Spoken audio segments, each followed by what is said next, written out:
નમસ્કાર વાલા વિદ્યાર્થી મિત્રો, હું કનુભાઈ ગુરજી આપ સૌનું હાર્દિક સ્વાગત કરું છું.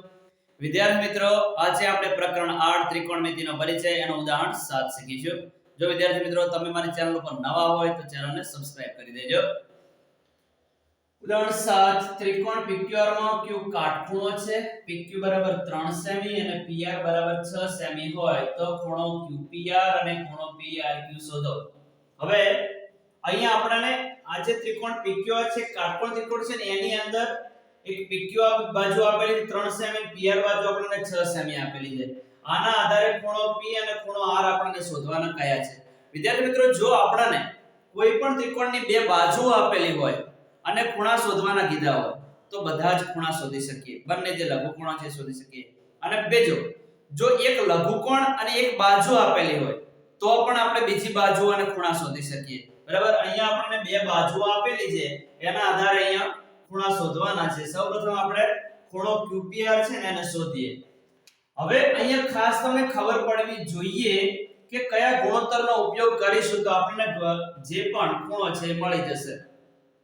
તો એ જે આ ખૂણો P છે એની પાસેની બાજુ આપેલી છે અને કર્ણ આપેલો છે. બરાબર, તો આપણે એવું ગુણોત્તર યાદ કરો કે જેની અંદર પાસેની બાજુ અને કર્ણ બે સંકળાયેલા હોય. તો પાસેની બાજુ અને કર્ણ બે સંકળાયેલા હોય એવા ગુણોત્તરો આપણી પાસે બે છે. એક cos છે અને એક sec છે. પણ આપણે ખાસ કરીને cos નો ઉપયોગ કરવાનો. તો અહીંયા cos નો આપણે ઉપયોગ કરીશું તો સરળતાથી અહીંયા પાસેની બાજુ ભાગ્યા કર્ણ છે એના પરથી ખૂણો P આપણને મળી જશે. બરાબર, પૂરેપૂરું ધ્યાન આપજો. ખૂબ સરળ છે આ ઉદાહરણ. ત્રિકોણ PQR માં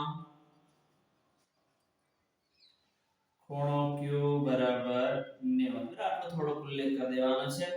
હવે અહીંયા મેં વાત કરી એમ આપણે પાસેની બાજુ અને કર્ણ બે આપેલા છે તો cos P નો ઉપયોગ કરીએ.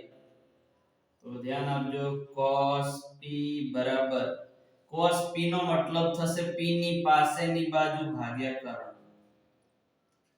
પાબા ભાગ્યા કર્ણ શોર્ટમાં. તેથી cos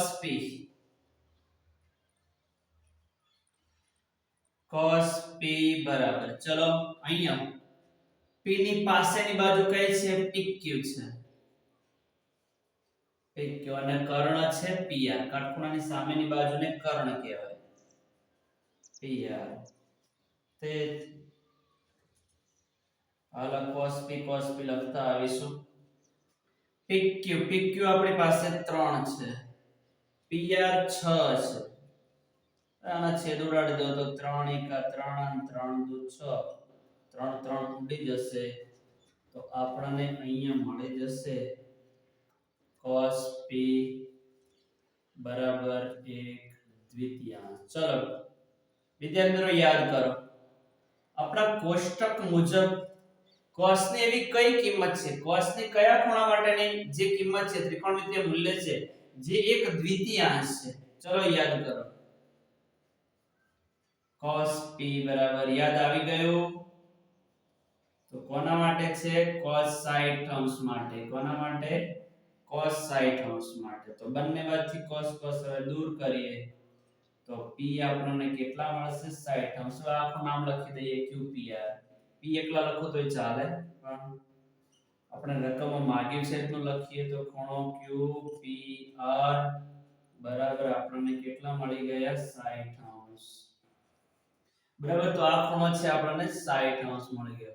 હવે ખૂણો R તમારે શોધવો હોય તો ત્રિકોણના ત્રણેય ખૂણાઓનો સરવાળો લઈને પણ R છે શોધી શકાય, પણ મારે ગુણોત્તરનો જ તમને ઉપયોગ શીખવાડવો છે.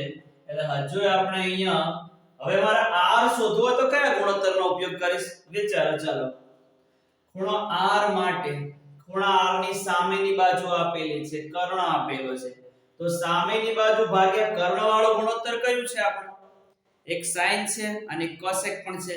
તો સામેની બાજુ ભાગ્યા કર્ણ, એના માટે આપણે sin નો ઉપયોગ કરી દઈએ. sin R, આપણે R શોધવો છે એટલા માટે sin R. sin નો મતલબ થશે સામેની બાજુ ભાગ્યા કર્ણ. તેથી sin R. ચલો R ની સામેની બાજુ PQ અને કર્ણ છે PR એનું ઈ જવાનું છે બધું. ચલો sin r PQ આપણી પાસે 3 છે, PR 6 છે, 3 એકા 3 3 દુ 6 3 3 ઉડી જશે. sin r બરાબર 1 દ્વિતીયાંશ. ચલો sin ની કઈ કિંમત માટે 1 દ્વિતીયાંશ આપણને મળે યાદ કરો જો કોષ્ટકમાં sin ના કયા ખૂણા માટે 1 દ્વિતીયાંશ મળે તો sin 30° માટે sin 30° બરાબર 1 દ્વિતીયાંશ. બંને બાજુથી sin sin દૂર કરો તો r બરાબર 30°.